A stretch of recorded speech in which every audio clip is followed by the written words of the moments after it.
Hello, everyone.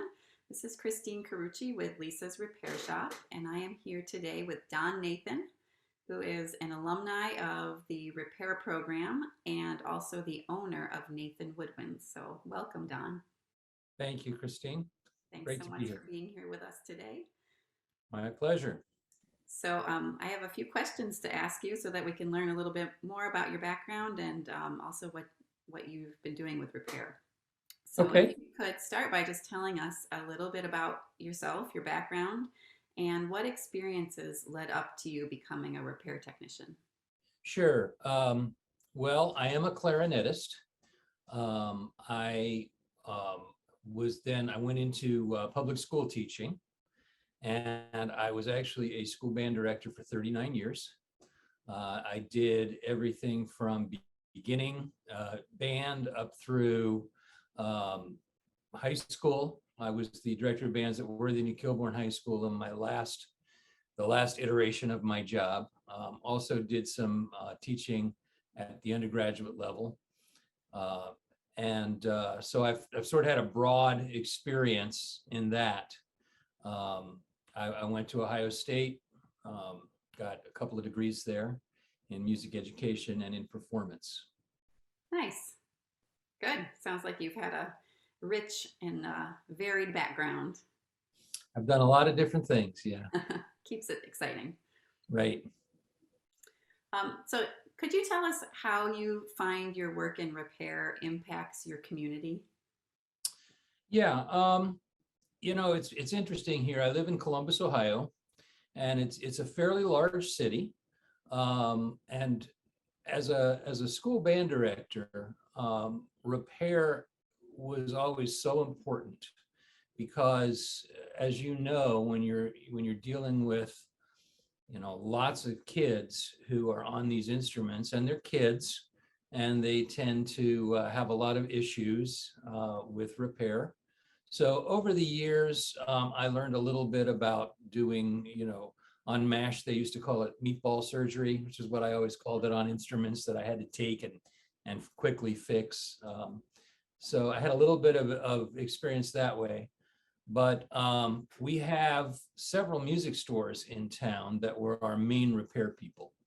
Um, and as you probably are aware, in the last few years, that's become more and more rare and more difficult. Um, it was always great. There was a time when we had 3 music stores sending reps to our school every week, and we could just dole out repairs. But that sort of has dwindled down, and I know what's left in the sort of music store world in our area, they're kind of overwhelmed and don't always probably, and not because they're not able to, but because they just don't have time to give instruments the kind of attention that they deserve. And so it's when you have um, a lot of instruments to get through, they may give what you have 15 minutes to fix this instrument or whatever. I don't know for sure if that's true, but it seemed like it at some that time. So the quality of repair was sometimes inconsistent. Mm. And of course, as you have kids sitting without an instrument and it goes away for a week and it comes back. And if it's not working then it's 2 weeks. And so it becomes a big deal. Um, so that has become more of an issue in our community, as well as where my focus is a little more is with I'm specializing mostly on clarinet repair, although I've done some saxophone overhauls and such as well.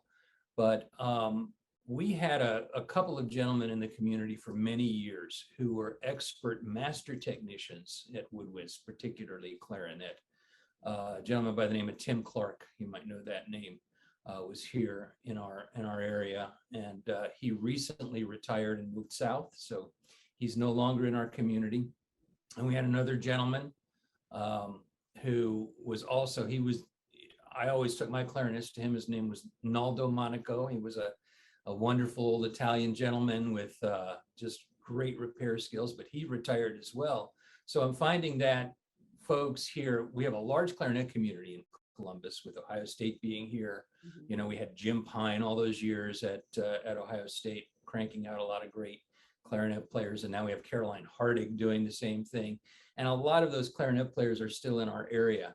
And so I'm hoping that I can sort of fill that void a little bit for those folks who are bringing me the professional instruments. And I can actually spend the time. And as a clarinetist myself, I can make sure that things are exactly the way those folks want them, in a way that I think the music stores can't really do. Sure. Yeah, great. I can appreciate that because I'm a bassoonist. So, Okay. to find somebody that can specialize specifically in my horn is a challenge. And once you get into those upper level instruments, you want someone that plays the instrument to check them out. Yes, absolutely. Absolutely. All right. What are some skills you have learned since embarking on the path of instrument repair? Yeah. So, this happened. It was just sort of great the way the timing worked out, because I decided to retire at the end of the 2019-2020 school year, which was right when we had shut down for COVID and we had been teaching online. And I had had a previous relationship with Lisa through buying some clarinets from her from my school. So I was able to, having been in touch with her and watching her website, I saw that this repair class was starting. And I thought, well, I was looking for something to do in my retirement. My retirement was actually very quick. COVID sort of pushed me over the edge and me to decide. So I thought, well, this is something I've always been interested in. And as I told you, I've sort of over the years have developed some limited skills in being able to do some, minor repairs as a band director. So I thought, well, I'd really like to be able to learn how to do this right, and also hopefully, be an asset to our community here for those folks who need that, because there is that need. Yeah, great. In what ways do you continue to grow as an entrepreneur or repair technician? And can you offer any strategies that you are using to build these skills? Well, as far as growing as a repair technician, it's been, I feel like I've come light years in the last 2 years, working with Bruce Marking, he's so great to work with. Everything we've done, or almost everything we've done, has been over Zoom. And he takes the time to really make sure that you understand what you're doing, to demonstrate skills, to evaluate what we're doing. He did even come and spent a couple of days with me. He flew here to Columbus from Santa Fe to spend a couple of days with me, teaching me how to set up new clarinets, which that was invaluable, and that was just that was amazing. I also got a chance to work with Lisa for 2 or 3 days, and she has some very exacting standards on how a clarinet should play, and she was able to teach me how to do that. So yeah, it's been amazing. If you're looking to get into repair, I think there are a couple of ways to go. You could try to do like an internship. If you can find a good local repair person, that's one way to go. I know there are places where you can go, like Red Wing, where you take sort of an intense music. I don't know how long those courses are. I think they're fairly short term and you do a lot of different things.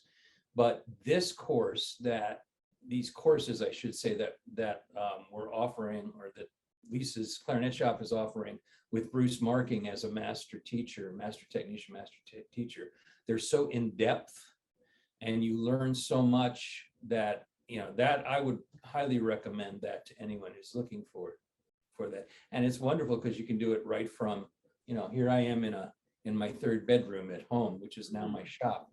You can do it right from the comfort of your own home. Yeah, it's amazing. Zoom has offered a lot of options for us, and Yeah, hard to imagine where we are now with being able to learn skills like repair online. yeah, absolutely.